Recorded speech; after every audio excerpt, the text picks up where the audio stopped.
A flow state is that special state that I find myself in when I feel truly connected and aligned with myself and am able to simply be, yet find powerful forward momentum. So find out how I managed to get into the state of flow in this edition of the Umami postcard.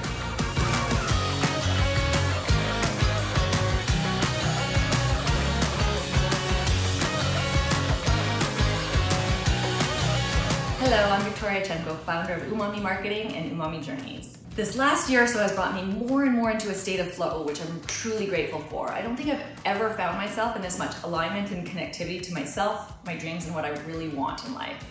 It's really a magical space to be in. And because I've been living this dream for a while now, I'd love to be able to share with you in the excitement of what it can be like, as I'd love more than anything for as many people as possible to also feel the possibilities that exist for you. So here are a few of my thoughts on how to do that. 1. Anchor yourself. In order to find certainty in chaos, like the hyperdrive existence we've been living in during 2020, we really need to be able to create our own sense of stability and structure.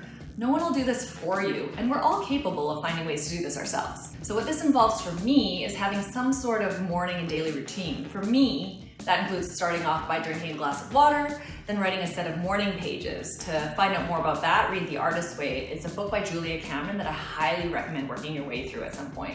Then pulling some tarot cards from a special deck to me, having a single pour over delicious coffee from freshly ground quality beans that I love, and then finally writing out my daily priorities while having that coffee to make it all happen. Later on in the day, usually in the evenings, if I'm not on the beach playing volleyball, then I'll do some sort of a yoga session with my favorite studio in Manhattan Beach, online, or stretches of some sort to feel back into my body, since I have a tendency to spend a lot of time in my head. So each person, of course, will resonate with something completely different since we're all unique. So I suggest picking a few things and really just starting with one simple change that takes even 5 minutes a day to get started. That's a fit for you. This will set the stage and a solid base to ground yourself each and every day. 2. Connect with yourself. Once you've gone through your morning routine, you'll likely be much more connected with yourself. When I tap into this flow state, I can easily identify my day's priorities without shifting any of my attention to less important tasks and emails and distractions. So it provides me with way more focus and the ability to make decisions and take action based on my own core values, and not what everyone else is telling me to do. 3. Find clarity amongst the noise. What this leads to is much more clarity. Once I have a better understanding of what those values are, it doesn't matter what's happening in the external world. It won't impact me in the same way. I find myself having a solid base to work from, and from that space is where clarity arises. So I've already taken the time in the day to process through the mess in my head and all the crazy thoughts that I've been having, spewing out anything that I have to work through, which then leaves the space for streamlined thoughts and focused productivity. 4. Listen to your intuition and trust yourself. From this place, I find it's a lot easier to listen to my intuition. First of all, you can even hear it in the first place without all of that white noise that I was speaking about vying for your attention.